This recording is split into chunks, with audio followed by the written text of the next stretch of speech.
Hi everyone, welcome to happy styles channel. Actually में मुझे voice over का सहारा इसलिए लेना पड़ रहा है क्योंकि दुर्गा पूजा में आपको पता ही होगा कि बहुत ऊंची आवाज़ में ढाक बजती है। ऐसे में मेरी आवाज़ तो आप लोग को सुनाई देगी नहीं।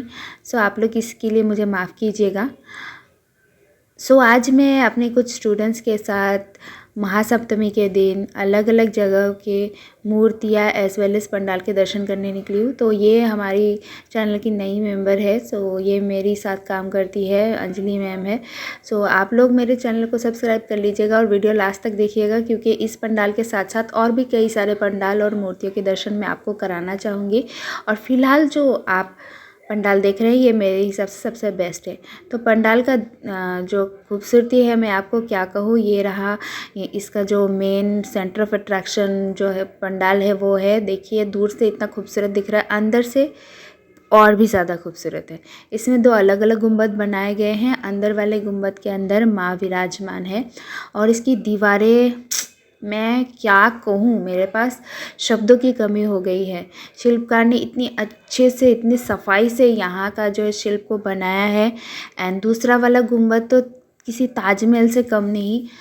मैं आपको वीडियो में दिखाने की कोशिश तो कर रही हूँ पर सच्ची बताऊँ तो मेरे कैमरे की क्वालिटी इतनी भी अच्छी नहीं है जितनी आँखों के सामने से इसको देखने से लगता है।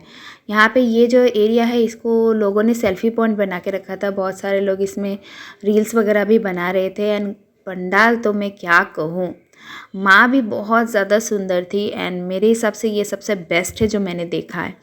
एंड उसके बाद हम लोग पहुँचे चांदमारी। तो चांदमारी में मूर्ति देखने का अवसर हमको नहीं मिला क्योंकि हम यहाँ पे इतने उलझ गए चीज़ों को देखने में कि हमको टाइम नहीं मिला। तो मैं कहूँगी कि आप लोग यहाँ पे आए तो थोड़ा टाइम लेके आ जाइएगा क्योंकि यहाँ पे बहुत सारी चीज़ें हैं आपके देखने के लिए। सबसे पहले जो हमको दिखाई देता है वो एक बड़ा सा ग्लोब है। इधर इंडिया बना हुआ है, लिखा हुआ है भारतीय संस्कृति का विश्व दरबार में कैसा स्थान है। इधर अलग अलग टॉपिक्स पर इंडिया की संस्कृति को दर्शाने की इन्होंने कोशिश की है। अलग अलग रूम्स बनाए हैं जिसमें अलग अलग टॉपिक्स को थोड़ा अच्छे से डिस्कस किया गया है।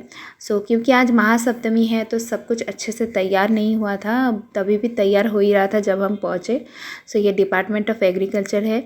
इसके साथ साथ और भी बहुत सारी चीज़ें हैं तो आप लोग वीडियो को स्किप मत कीजिएगा। एंड सच्ची बताऊँ तो मैं भी पूरी चीज़ें नहीं देख पाई क्योंकि इतना सारा कुछ था। मैं आपको कहूँगी कि आप लोग इस यहाँ पे फैमिली के साथ आइए तो आपको बहुत अच्छा लगेगा। सबसे यहाँ का जो काउंटर मुझे अच्छा लगा वो ये था। यहाँ पे भगवान शिव की पहली पत्नी सती के शरीर के अलग अलग हिस्से जो अलग अलग जगहों पे गिर के शक्तिपीठों का निर्माण हुआ है उसके बारे में जानकारी दिया गया है।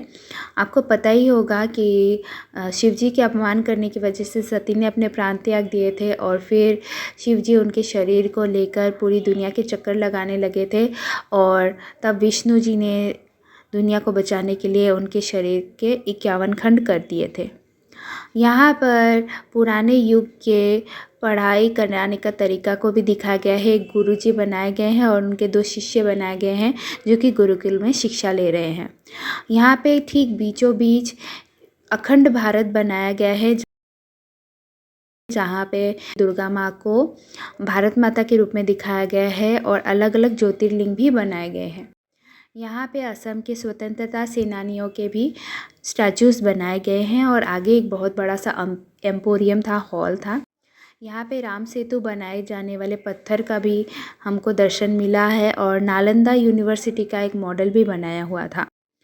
यहाँ पे शायद सुबह रंगोली कंपटीशन हुआ था तो इसमें हमें अलग अलग रंगोली देखने को मिली हैं जहाँ पे भारत की अखंडता को दर्शाया गया है, यूनिटी इन डाइवर्सिटी को दर्शाया गया है, अलग अलग फेस्टिवल्स को दर्शाया गया है और कलर्स एंड यहाँ पे जो भी भारत की खूबसूरती है इसे रंगोली के थ्रू उतारने की कोशिश की गई है।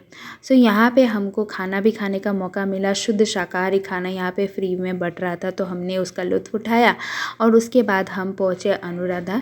यहाँ थोड़ा भीड़ भाड़ इलाके में ये वाला पंडाल बना हुआ है तो यहाँ पहुँचने से पहले भी हम कई सारे पंडालों में गए, सो वहाँ पे हमने सिर्फ थोड़ी फ़ोटोज़ खींची, ज़्यादा वीडियो नहीं बनाया क्योंकि इससे हमारा समय ज़्यादा जाता और वीडियोस आपको दिखा नहीं पाती बिकॉज़ वो बहुत लंबा हो जाता।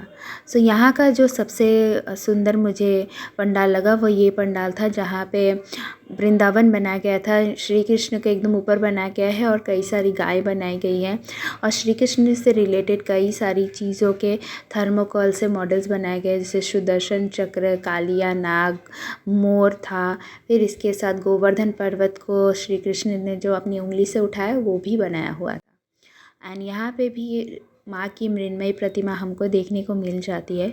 और यहाँ से फिर आगे हम गए गीता मंदिर, जहाँ हर बार बहुत सुंदर प्रतिमा और बहुत सुंदर सा पंडाल बनाया जाता है। तो इस बार भी बहुत सुंदर पंडाल था। ये नेपाल या फिर आप अगर दार्जिलिंग जाते हैं तो आपको ऐसे टाइप के घर देखने को मिल जाते हैं, तो मेरे ख्याल से ये उसी का कुछ है अंश जैसा लग रहा है।